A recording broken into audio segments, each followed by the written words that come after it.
Welcome back, family. Episode 4 of The Real Hunt and Unlaced Project Production. We got our very first football guest here, Brandon Burton, Murray State safety. Yo, My what's the family. deal? What's good? Man, Cuzzo, for real, what's the deal? Nothing much. How you feeling? I'm feeling good. Just came straight off the practice field. You feel me? Straight off the little gridiron. Got some good work in. Good working. Shit, can't complain. Who y'all play on Saturday? Shit, we play. Who we play on Saturday? Austin P. Yeah, it's homecoming. Shit, I'm tweaking. It's homecoming. Yeah, we play Austin P. though. All right. Good homecoming game. Yeah, that's gonna be. I always catch it on ESPN game. Plus. It's gonna be on there. Oh, it's always going. Yeah, I always catch it on ESPN Plus every week. Every week, if you want to they tap talk in. about it's supposed to be a little. It's supposed to be a little rivalry game out this mug. Hey, 1:00 Central, 11:00 Western Pacific. If any of the viewers want to come hop on that, if they want to watch her, man, see some good work go on. Yeah, I feel you. So let's get into it. Let's start off with you and Sarah. Let's start off with that and all the players that paved the way for you. Tell me about that. Damn, it's a grip of them. You talk about all the players. Shoot, it's a grip of them. I gotta start off with my dog Adoree. Off the dribble. He paid away. I was a young guy coming in that mug. He just showed what excellence was. So we all knew what the standard was that we had to go up to. Yeah. So gotta shout out Adoree, Dwight, JG, Greg, J Laz, gotta shout out the whole gang. Deontay, AP, it's a lot of guys. And some of them they in the league, right? They in the league, right? Man, shoot, damn, they're all in the league. Shout out Rasheen, Seattle. Shout out Sheen. Adoree still in that mud making it happen. Deontay and them. They still making it happen. So shoot, proud of my boys. We still on the grind. But they helped pay the way for me. And, I just tried my best, help pay the way for the rest of, everybody that came after me. So shoot, keep this tradition going. Yeah. But other than that, I mean, shit, they laid it out for real for us. And then you won a ring that first year, right? Yeah, my freshman year, we won the little state championship, beat up on Chaminade, we beat up on them to win the CIF, something real slight, we didn't have to worry about that. Real easy. Something real slight. We got them out the way, and then we played. Who the hell we play? I can't even remember their name. They were so bad. Gave them the work in the state championship game. Gave their ass to work. So we got 3 rings in one because we won the league, one CIF, and one state all in the same year. So we got 3 rings in one. And then after high school, your first thought. Actually, let's talk about the recruiting process with you. And you had some of the top schools reaching out to you, trying to get you. So let's talk about that. Yeah, I mean, it started off early. I got my first 5 offers in my freshman year, second semester, my freshman year. So shout out Coach Shaw. I always give Coach Shaw a shout out. He threw me my first offer at the University of Utah. Shout out Coach Shaw all the time. I had Utah next day. Shout out Coach Brewster. Gave me Florida State the very next day after I got Utah. So, I'm starting to get a little fancy with it. And then I started off Power 5. Man, started off P5. Hey, nothing less, So, shoot, hit Utah. Next day, hit Florida State. Later on that week, I got SC, UCLA, and University of Florida. So, I had to tap into the first SEC powerhouse. First SEC powerhouse, but shit, ended up with like 35 of them, from the top schools, Ohio State, UCLA, Notre Dame, Bama, LSU. I mean, you could damn near name them all. Bama. But yeah, Bama, you feel me? I had that much. Shout out Lane Kiffin. Forever give my dog Lane Kiffin a shout out. Shout out Lane. Was he at SC during the time? No, he would. See, that's the thing. When my first time, I got offered by SC 3 times. So my first time getting offered by him was Coach Kiffin. He wanted me to play receiver. But you know what? You know his little situation went down, shook Yeah. out. And, you know he had to bounce. So when he got to Bama, he threw me to O to come play receiver at Bama. You know, I always shout out Lane Kiffin. He for real. He genuine for real. Lane Good Kiffin's a dude guy. right there, huh? No, Good dude he's right a there. guy for real. He's a guy. So out of all them schools, what made you stay home, play for, I don't remember his name, but UCLA, you know. Oh, you talking about my dog, Coach Moore? Yeah, Coach my guy, Moore, Coach Moore, Coach yeah. What Moore. made you play Yeah. for him? I mean, shoot, UCLA, they were shooting the shit to me straight for the most part. You know, I was, teetering back and forth really between UCLA and Florida State, and I almost went to Florida State till they, started acting a little funny. But I ain't gonna get too much into that. But they started acting a little funny. You know, 20 minutes away from the crib, people could slide to the game. Yeah. Everything. We in the Rose Bowl, fit 80,000 people. I mean, why not? Why I not? mean, why not? Why and not? then the little Bruin Revolution thing was popping at that time too. So, shout out Jaleel, started the foes up. Shout out Jaleel. So, that was just that was the movement, at that time. We were just trying to make it shake. Yeah. And I remember that first your first little game. It was the kickoff. I had it on the TV against A&M. You came down there and hit old boy. You was turned up though. We name dropping. Hold on. That was what's his name? Justin whatever Justin something, fam. He was the hardest hitting safety in the SEC. First play of my college career came down, kind of gave it to his ass. Yeah, sure did. I was a little surprised though, because I'm running down the field, and I'm in the middle of the kickoff. I'm the 5, so I'm running down. I'm like, damn, ain't nobody coming to block me. Like something ain't right. They sending a trap block and like something going down. I went through that mud scot-free, gave it to him real quick. And, that's where it started off at. First play of my college career. Yeah, that's where that mud started off at. Yeah. So a Bruin, they really didn't give you the time that you wanted. So you got up out of there. Actually, did the coach change first? Yeah, see, that's really what happened. My sophomore year, it's straight. We in there, we decent. We going into the second to last week. We playing SC. Played a good game. Unfortunately, we took the L, but some plays was made and some plays wasn't made, but that's part of football. But after that game, they decided to release Coach Moore. They fired him. He walked away with a bag, so I know he wasn't tripping too much. But yeah, we had one more game after that. We played Cal Berkeley to go to the bowl game, beat them, slid to the bowl game, and then that following spring, that's when Chip Kelly came in. And, me and Chip was having several, little conversations and stuff, trying to see eye to eye about positional stuff, and we couldn't really get there. So, I had to make it shake. You have to make it shake. You feel me? I just didn't dip right off the dribble. We had conversations. So, go the grown man route. You feel me? But we ain't see eye to eye, and I just had to make it shake. Yeah, you got to make the best move for you. And that's all it is. And after UCLA, you attend New Mexico. Tell me about being out there and what's that like? Boy, New Mexico, Albuquerque is the mug. Shit, that mug is the war zone, tear zone. Oh my goodness. Whatever you want to call it. I'm talking about bodies getting dropped out that mug. Coaches out that mug passing away and then coming back to life out that mug. Oh my goodness. Goodness. You gotta wait. Can we hear a story? Oh yeah, I got you locked in.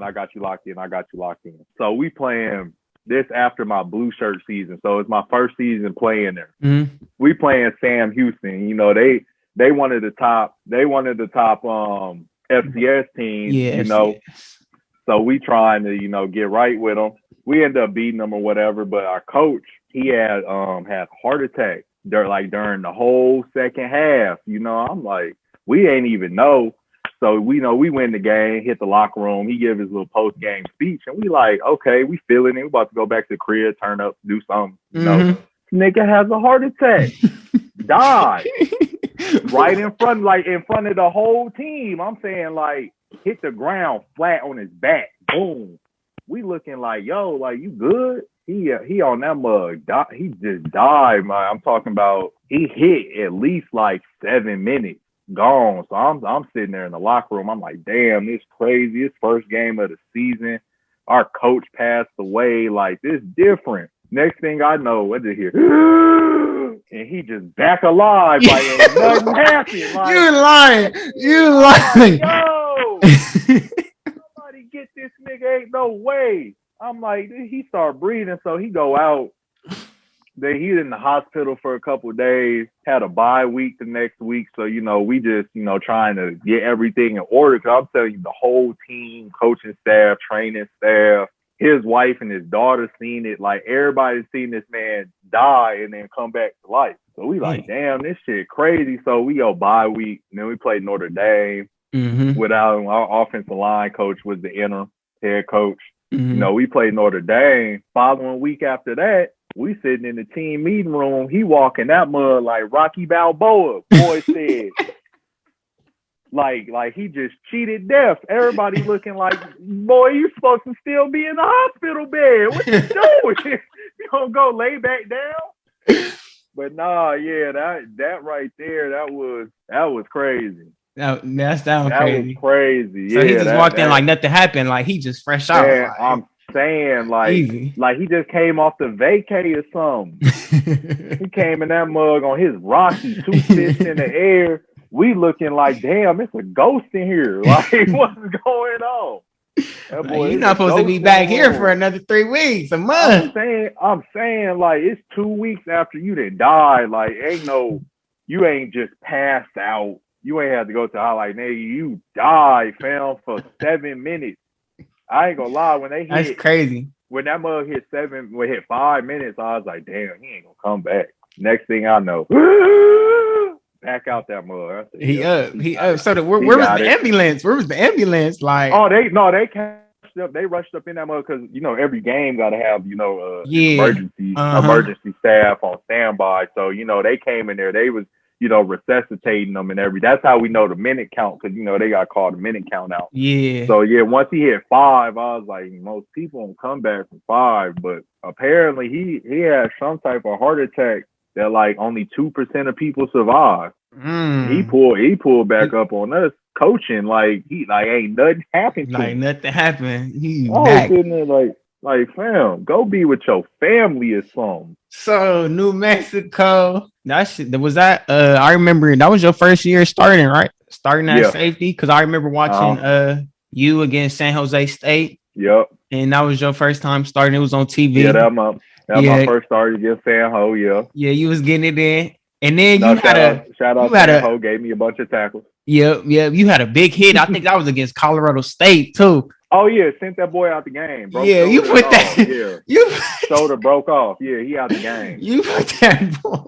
Yeah, he out the game. Yeah, that was crazy. Hold on, you was a little shaken up too. You gave him a little too hard. He out the game. I was out the game too. Everything, but I had to come down and do my shit. I had to come. They tell you keep the head out the hit. That ain't how I play. So yeah, targeting, I guess. They ain't throw. I hit him on the shoulder, so hey, they ain't throw it. Yeah, it's a clean hit. It's a clean hit over here. We coming to hit over here straight. Oh yeah, on everything. We playing football like it's 2006. New Mexico. You finished out. What year was that? My last year at New Mexico, I want to say 20. It was the year of the pandemic, so 2020. Yeah. I had left in August. Yeah. And you left because of the pandemic, right? Because they wasn't letting y'all play. Yeah. So what had happened was they had already canceled the season. So our new head coach, our entire coaching staff had got fired. So we had brought in a new head coach. Due to that, he had a meeting with all 30 seniors and said, you know what, we don't have enough money essentially to pay for y'all to come back for another year and to bring in the full freshman class. So for the most part, the entire senior class had to, skate, had to figure something out. That's how I ended up at Murray. Right now, I just finished my last year in New Mexico. But so COVID had no all COVID. that shook. You still at New Mexico? Yeah, I was starting safety out that mug. Yeah, you was. I was starting safety out that mug, and then you was getting ready to come into your own. You really was. Nah, yeah, I really was. I was on really it. Was. My game was developing to a point where it needed to be. Yeah. And then COVID happened. We was all in the house, so we was still doing Zoom workouts with the strength staff and everything like that. But we was away from football. They had shut it down right in the middle of spring ball. So we was like a week and a half, 2 weeks in the spring ball, and everything got shut down. Yeah, everything got shut down. Yeah, so we was just, I was in Albuquerque for like 4-5 months, just trying to get it in on my own when I can, stay in shape, stay ready to go, because we didn't know the situation. Yeah, you know what was gonna happen or when you was gonna hit the field again. Yeah, because like they, the NCAA wasn't, telling too much. It was like, okay, are we gonna cancel the season or we not? And they was just prolonging it. And then I think I want to say the Big Ten. I could be wrong, but I want to say the Big Ten was the first conference to say that they not participating. Yeah, I remember it was on the news. Yeah. It was on the news. And once one domino fall, the rest of them is right behind it. So yeah, how that shook out. So you at Murray State now. Yep. How you like it over there? What's the Kentucky life like? I mean, it's real rural out this mug. It's about 15,000 people in a Walmart out this motherfucker. You feel me? Like, that's about it. I live right across the street from the stadium. Everything's smooth. I mean, the people out here are cool. Football cool. We coming into our own right now in this in the fall season. In the spring, we had lost in the conference championship game, in the OVC championship game, to Jacksonville State. But we coming into our own. We sitting. I think we sitting at 3-3 right now. Got a big win game last week. Yeah, big win against SEMO. Whenever we play SEMO, it's always big game, big win, walk-off field goal for the dub. And, got Austin P this week for homecoming. They said it's a little rivalry game. I ain't played Austin P yet, so I'm about to see what they hitting for on Saturday, but I'm pretty sure they ain't hitting about nothing. So I forgot to mention, let's talk about what was that last year when you got hurt. What did you do again? Man, you broke your foot? I had tore a ligament in my ankle. I can't tell you the name of the ligament because them ligaments got some funky ass names. But I had tore a ligament in my ankle, and it caused some space between my fibula and tibula, my lower leg bones. It caused some space, and then the shock from the hit sent it all the way up my fibula, and it snapped in half. Yeah, but it's a non-weight bearing bone, so like I didn't even feel it. I never even knew that part of I didn't even know I broke my leg. I'm thinking, because when the play happened, my foot dislocated, like my whole ankle rolled over and then popped back into place. And I'm thinking like, okay, I ain't even thinking nothing tore. I'm like, okay, I might just miss this game, rest of this game, probably the next one, and I'm gonna be straight right after that. So we go get X-rays of just my foot, and the X-rays come back clean. I'm like, okay, that's cool. We go back, get the little MRI, and that's when I found out that I had the tear in my ligament. But at the same time, they decided to do an X-ray of my entire lower leg. And then that's when they was like, you broke your fibula. And I'm like, I wouldn't even know nothing about it. I didn't even know I broke it. You kept playing too, right?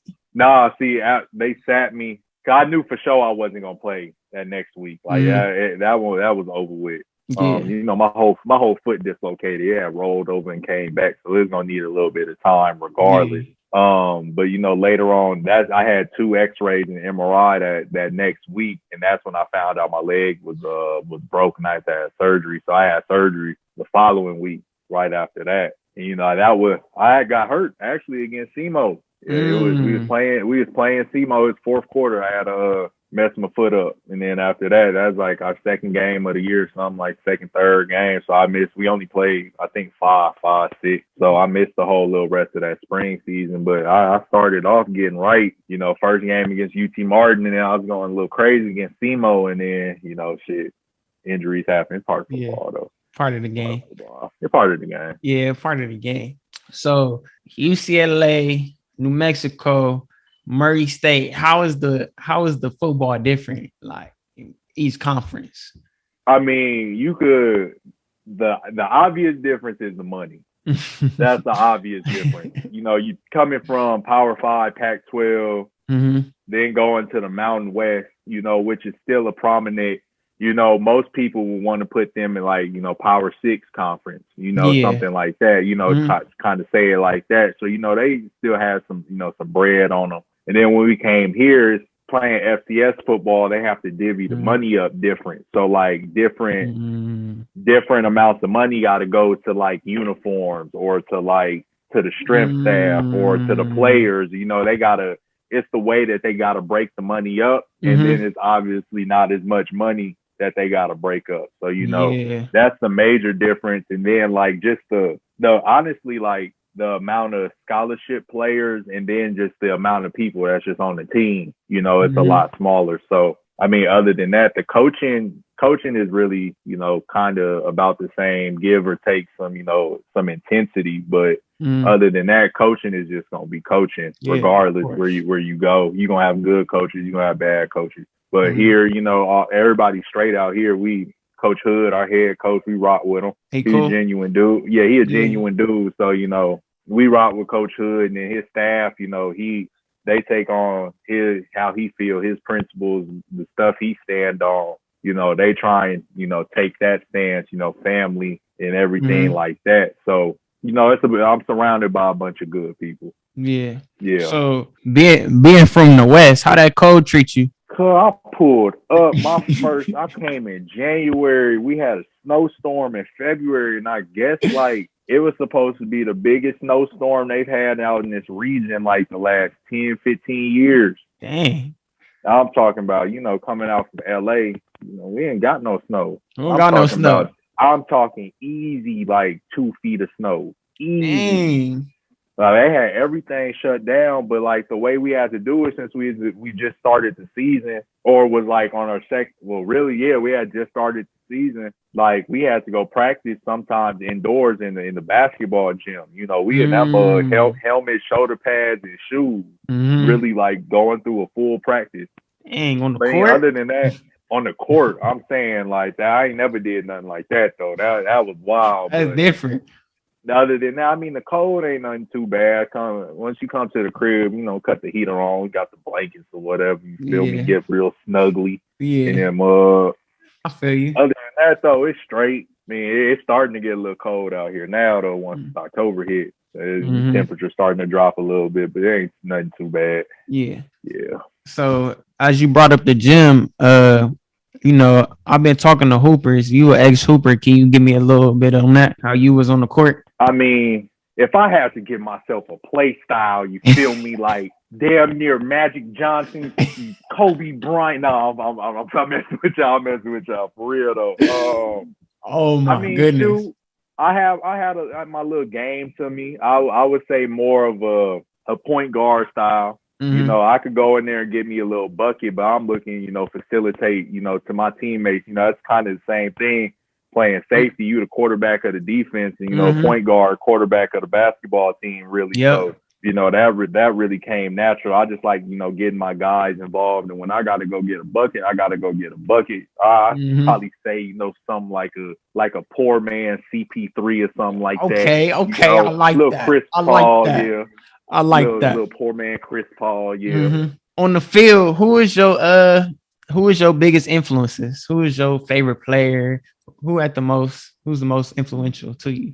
Biggest influence, I'm always gonna start off Michael Vick. You know, he the reason why I started even playing football. You know, at Sarah, you know, I was wearing number 7.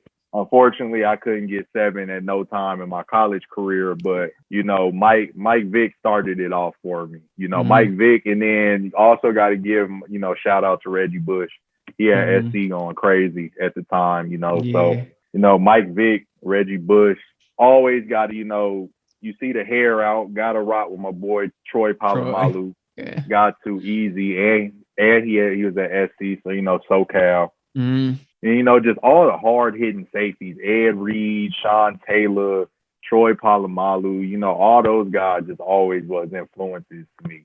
on the football field. But Mike Vick and Reggie is where it started off at. And Mike Vick is the reason why you're a Atlanta fan?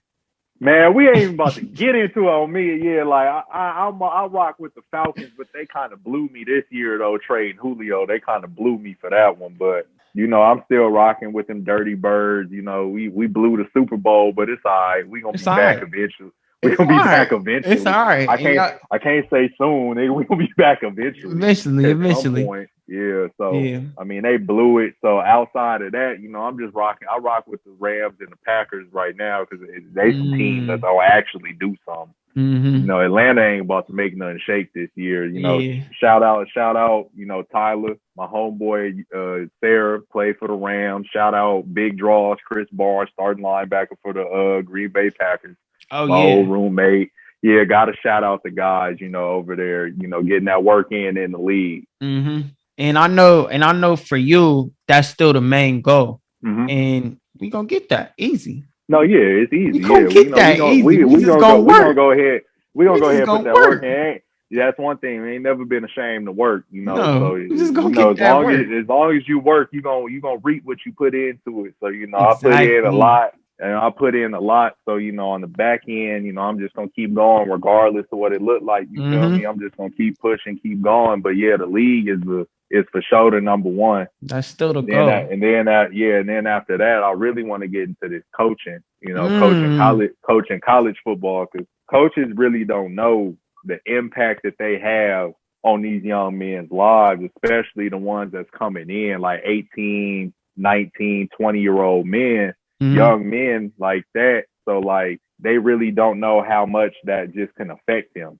That how that relationship could carry on to their adulthood, the stuff that's taught, within that relationship. Because, football microcosm of life. So, it's a lot of lessons that go through football, but can easily be applied to when you have kids, when you marry, to real life stuff. Yeah, to real life, and how important that is. And how a coach can mess it up for somebody or make it, that much greater. But that's what I'm gonna get into after I get done playing football. Yeah, I like that. I ain't never heard you say that. I like that for you. And that's the thing. You ain't gonna, ain't too many people gonna talk about that because like ain't too many like coaches could really throw you for a loop where they could really elevate you. Yeah. And I never understood why coaches throw players for a loop. When you could just keep it a whole buck with them and then help getting them better, exactly. And that instead of either feeding them lies or telling them what they want to hear or just not rocking with them at all. Everybody comes from different backgrounds, different, situations and stuff like that. So, it takes one, each one to teach one, so you got to have somebody that's from that cloth to be able to relate to players, from that cloth. Yeah, you could easily just help them out, like being just a good leader and just helping them out. Good. Exactly. You could that goes a long way. That goes a long way. Yeah, you don't want to, batter these young men's heads and anything, mess up their mental health and all that. Because for a lot of people, like school cool. But a lot of these athletes come to college to play ball, and to get to the next level. Get to that next exactly. To get to that next level. So like, a coach can really elevate that, or they could really blow it for their players. Yeah, bring it down. And I never understood why coaches, would blow it for their players, like regardless if you the one or if you my three. Exactly. Like I'm going to push you to the max so you can reach the best of your abilities. So that once your time comes or it's that time to go to the next level, you got confidence in your preparation. Yeah. And you ready to go ahead and make that step. Regardless if you're the 1, 2, or the 3, because I want my players to be just as good as the next one. Everybody. You make the one individual good, one individual can make the whole room good. And once you have good units, good rooms, that's when you have a good offense, a good defense, a great team. Like when it starts with the individual, it starts with the coach, and then how it can just fester in the group and how that energy can be contagious and go out to every other group, every other position. Yeah. And how something special could happen from that. Yeah, That's real. That's real right there. And this is this your last year, or did you get a year back? Yeah, I got a year back. So last year was supposed to be my last year, but since we know we didn't play COVID, they NCAA granted everybody that didn't play. Well, not everybody that didn't play. I think it was everybody actually an extra year Mm-hmm. eligibility. So this, technically is my last year, even though last season should have been my last year. Mm-hmm. So Yeah. last year, what you gonna do? We gonna work for a combine invite. Hell, easy, Yeah. easy. Hey, you know me, I'm doing everything. You feel me? That's one thing I ain't never been ashamed to do is work. Regardless of what the hand I'm dealt, the cards I'm dealt. You feel me? Jesus turned water into wine, so I'm gonna turn football into something. You feel me? I'm gonna make it work out. Yeah. I'm gonna make it work out for myself. You Mm-hmm. just gotta have that consistency and that belief in yourself because there's so many factors like going back to the coaching and dealing with different coaches that can throw you off your track. Mm-hmm. And I know you know that too. So from the basketball perspective, but it's like you have so many people that could just set you up, or you think that they your boy or they working with you, but they really was really a snake in the hole. You feel me? So you just got to come in whatever the hand I'm dealt. I'm gonna work regardless. Tirelessly, relentlessly, and we gonna make some shake. At the end of the day, that's all I know. If that's what I can say, I know at the end of the day, I'm making. And then the FCS players, they be drafting them like the FBS anyway. So I ain't gonna lie, it's a bunch of good FCS talent. Like there's a lot of talent on this level. It's just what I come to notice is that it's a lot of people that's very talented, but they not from areas that get highly recruited, or they from a small town, type situations like that. But no, the FCS got some real deal players that can easily play, Power 5 football or whatever, D1 FBS football. They easily go do it. Mm-hmm. So your goal for the team is y'all looking at a bowl game or like? So the way FCS got it set up is playoffs. We have like I want to say it's a 16 team playoff bracket, and I'm for sure they take every conference champion. So right now we're sitting in second place in the conference. We had lost to the first place team, so we got to have some stuff shaking. Some wins and some losses happen for. We got to control. We got to win the games. We got to win, but we also need something else on the back end. Yeah. But other than that, we started off the season ranked in the top 25 as FCS. We fell from that a little bit, but I know we started getting it on track. We started off with some tough opponents. Y'all did. At the beginning of the season, we go ahead and we gave it to Mississippi Valley. So, gave it to them. Yeah. Second week of the season, we playing Cincinnati, and I want to say at the time they was ranked number 7. New in the new rankings, they number 2 in the country right now. So we was playing some boys, and now that we back into conference play, we can make a lot shake. We have a really good team, really good defense, and we just gonna make it shake. We can win that championship, that conference championship game, go to the playoffs. And, you never know what can happen. Football, you never know what can happen. Exactly. Hey, any team could get beat on any day. It doesn't matter if you got 1 win or 10 wins. You could drop it, you could win it.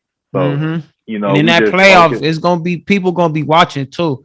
So they gonna be watching because Eastern Washington gonna be in that mug for sure. North Dakota State, it's gonna be some. There's gonna be some prominent FCS powerhouse teams that you're gonna have to play. James Madison, stuff like that. So we just getting ready for the challenge. A lot of people, especially in the spring, they picked us last in the conference. So we came out with a chip on our shoulder, and then we got picked first, this season. So feel like we had lost a little bit of intensity, at the very beginning, but reality settled in real quick and life kicked your ass. So we got our little taste, and we not trying to have no more. So, we gonna take every week. It's a big week because it's the next week. That's our mentality going into every game every week. It's a big game because it's the next game. And who's number 1 in your conference, at least right now? Number 1 right now is UT Martin. We played them 2 weeks ago. I ain't gonna lie, they kind of handed it to us, but honestly, it was more of us not being prepared to play. Just within other than them just really smacking us. We could have easily played with them. It was just you could kind of feel that the vibe was just off that Saturday. And we took a hard L. We learned from it, and we bounced back with a dub. So we gonna sit back and relax. So y'all gonna be able to see them again, right? So UT Martin, we had 2 teams drop out of our conference. So we played SEMO twice, and we played Eastern Illinois twice this season. But so we already played UT Martin, but if some games fall in line, they lose to a team we beat or whatever, there has to be a championship game. Yeah.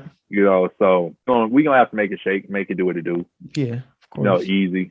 I'm not sure honestly how it works in the FCS, if there's automatic, conference championship games. So we just gonna keep working, play the next game because it's a big game because it's the next game. We got Austin P this week, got Tennessee State next week. Playing their homecoming game at Nissan Stadium, home of the Tennessee Titans. So we about to be out there for their homecoming game, HBCU homecoming. So it's gonna be a little lit out there. It's gonna be a little turned over there. It's gonna be a little, for sure turned over there. Yeah, it's gonna be a little. Yeah, I'm gonna be tuned in for that one for sure. Yeah, we gonna show up and play. So there it is. How many more y'all got left? I want to say we got 6. 6? We about halfway. Yeah, halfway. We got 5, it's like October. Games left. Yeah. Now I know our last game November 20th. So we got about another 5, 6 games. What are you? Where are you majoring out there? Oh, you graduated. You graduated. Yeah, already. So I got my degree in psychology, my BA in psychology. Right now I'm working on my master's degree in mass communication with focus on public relations. So I'm gonna be done with that next March, whenever the end of the spring semester is, because this semester school kind of isn't stuff kind of new to me. I'm used to the quarter system. Yeah, to the quarter system. So whenever they get out of school after them with 16 to 18 weeks, I'm gonna go ahead and have my second degree. Easy. Knocked out all your schooling. Man, for real. I ain't second going degree. Back. You own it. I ain't going back on everything. You own it. You own it. Back. You own it, man. Good. I got my 2 pieces of paper, and that's enough. That's enough. Good job. Good job. Appreciate it. Man, well, I think we covered everything. Appreciate you for coming on. Thank you for having me on. Shout out Cuzzo in the podcast. He's doing special things with the podcast, and I just hope it don't do nothing but continue to grow, and your platform continue to grow, and everything just is up from here. Appreciate it. Yeah, you already know. Of course, we gonna elevate. You're always gonna elevate. We gonna elevate. It's only way to go. Only way. Oh, is up. Only way to go is down, up. So shit. Yep. Appreciate you, family. This is episode 4 with Brandon Burton of the Real Hunt. On the hunt to the league or to being a coach, whatever he want to do. Success is coming his way. Appreciate him. Real Hunt, episode 4. We out of here. Yep. Bow.